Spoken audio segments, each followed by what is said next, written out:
Halo, assalamualaikum warahmatullahi wabarakatuh. Ketemu lagi dengan saya Dewi Wongdeso.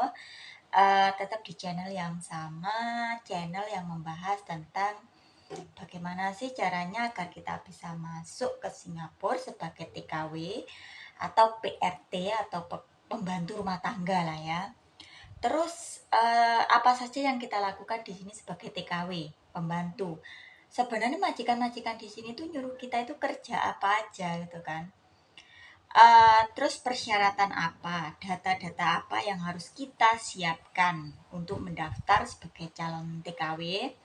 Apakah persyaratannya atau data-datanya itu masih sama seperti tahun-tahun sebelumnya?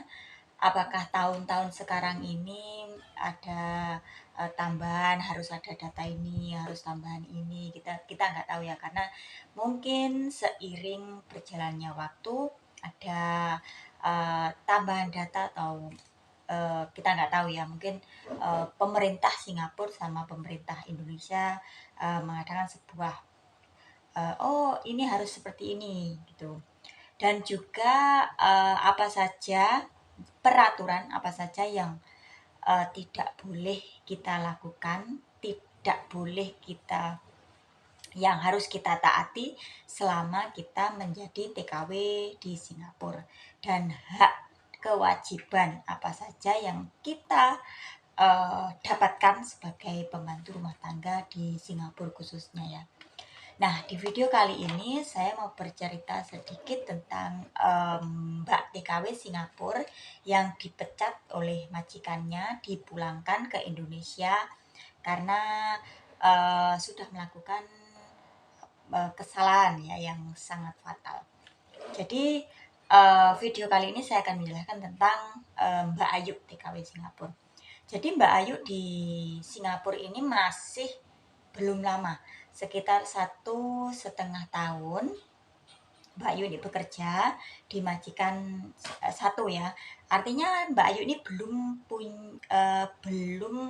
finish kontrak, masih 1,5 tahun itu belum finish kontrak. Nah, kesalahan Mbak Ayu ini adalah membawa sang pacar masuk ke dalam rumah sang majikan di saat majikannya sedang ke luar negeri untuk liburan. Artinya kalau ke luar negeri untuk liburan itu kan nggak sehari 2 hari ya.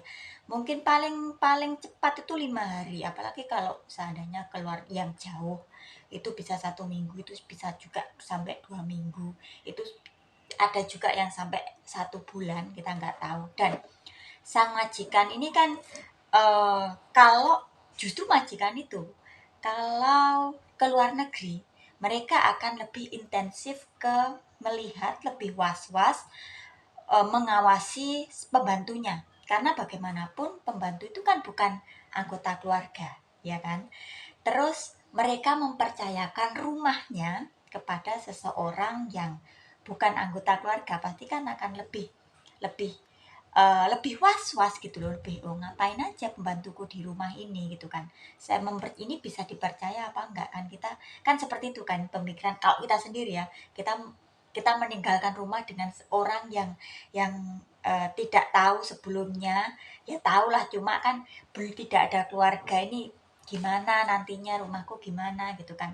Dan apalagi kalau alamat majikan itu kan sangat-sangat privacy ya, kita sebagai pembantu itu diberi kepercayaan untuk menjaga semua privasi tentang majikan, apalagi tentang informasi tentang majikan, alamatnya ini malah membawa masuk orang asing ke dalam rumah sang majikan. Nah, sebenarnya Mbak Ayu ini sudah tahu kalau ini tidak boleh, karena kan sebelum kita masuk ke rumah majikan sudah ada apa ya, sudah diberitahu mungkin sama agensi atau sama MOM saat kita diberikan arahan sebelum kita masuk, itu pasti diberikan arahan kalau kamu tidak boleh ini, tidak boleh itu. Sebenarnya kan dia tahu, tetapi dia sengaja. Dia tahu dia melakukannya, berarti kan dia memang sengaja. Dan apalagi kalau di Singapura itu kan semuanya CCTV ya. Di luar rumah ada CCTV, di dalam rumah juga ada CCTV.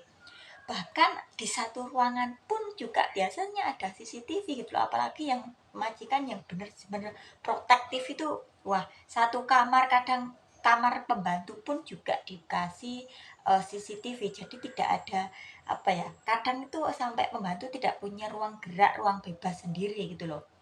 Nah, di malam itu saat Mbak Ayu ini membawa pacarnya masuk ke dalam rumah, si majikan ini juga langsung tahu karena kan dia juga selalu mengecek CCTV di dalam rumahnya gitu loh.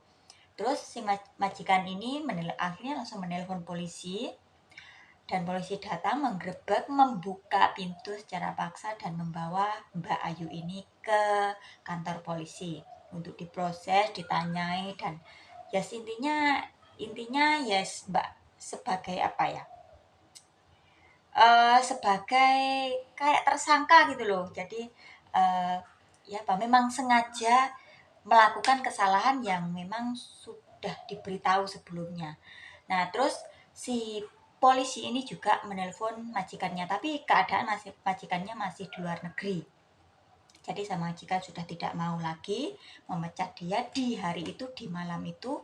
Terus majikan memulangkan dia ke Indonesia, langsung dipulangkan ke Indonesia, bukan dipulangkan ke agensi ya, tidak langsung marah. Jadi majikannya benar-benar marah, langsung memulangkan dia ke Indonesia, tetapi dengan memberitahu agensi dan pihak MOM juga, agensi juga sudah tidak bisa menolong Mbak Ayu ini lagi. Pihak agensi juga menelpon keluarganya. Jadi agensi itu juga akan memberitahu, ini kenapa kok dipulangkan, ada masalah apa. Ya, semua keluarganya juga tahu kalau Mbak Ayu bermasalah di sini dengan kesalahan A, B, C, dan C. Dan juga Mbak Ayu ini di Indonesia statusnya adalah sebagai seorang istri dan ada suami di rumah, ada 2 orang anak yang sedang menunggu dia. Tiba-tiba dikabari bahwa Mbak Ayu melakukan hal yang sangat fatal ya, kesalahan yang sangat fatal. Jadi sedikit pembelajaran untuk semuanya, jangan melakukan hal yang sebenarnya kita itu sudah tahu, tetapi kita melakukannya. Berarti kan kita itu seperti membuat marah orang. Kalau kalau kalau kalau punya pacar ya, tidak, itu apa ya? Bukan, itu kan hak-hak masing-masing. Tetapi dengan membawa pacar atau orang asing masuk ke dalam rumah, itu adalah sebuah kesalahan fatal yang akan merugikan diri kita sendiri. Jadi sedikit sharing untuk semuanya, untuk saya juga, untuk tidak melakukan hal-hal yang membuat kita rugi. Apalagi kalau di blacklist, Mbak Ayu ini kan di blacklist sama majikannya, artinya dia tidak bisa lagi ke Singapura untuk selama-lamanya.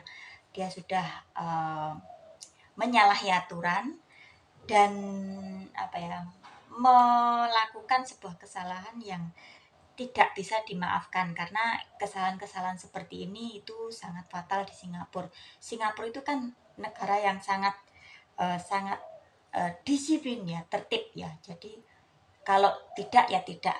Tetapi ini tergantung dari sang majikan ya. Kalau memang majikannya itu mungkin, oh ya sudah, kamu saya pecat tapi kamu saya kembalikan ke agensi, itu kita masih punya harapan.